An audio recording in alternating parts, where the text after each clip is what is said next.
There it is. I mean, it's missing the fender flares on the rear.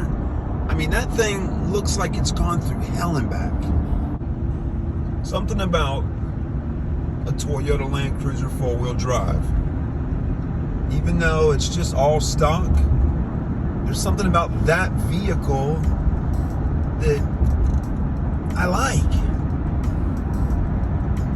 Most people like Dodge Challengers, but there's something about an old school Land Cruiser just like that with a little bit of ruggedness to it, where the paint isn't perfect, it's faded on the top sides and the back, the mirror tint of the rear windows. It's just, to me, it's something different, it's something interesting, and I just like the look of it. It still looks to me kind of classy in its own rugged way. That's, to me, a Toyota Land Cruiser. They're going up in value, something serious.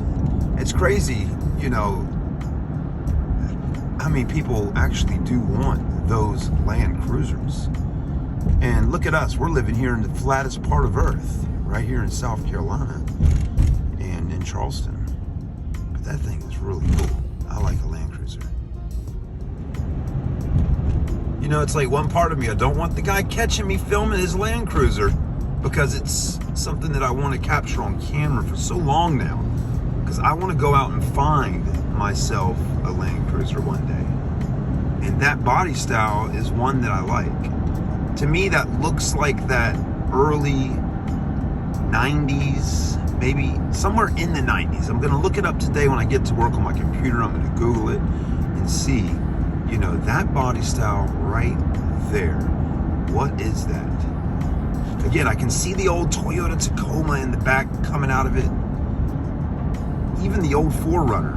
But the back windows, the way they're designed and how they slide left to right, that's so cool. I mean, it's just got this uniqueness about it that really, to me, kind of makes it a little bit different. It's a truck, it's an SUV, it's a little bit of both. It can go through the water, it can go over the land. I mean, it's just, I don't know. It's a Toyota Land Cruiser, not a Ford Fusion.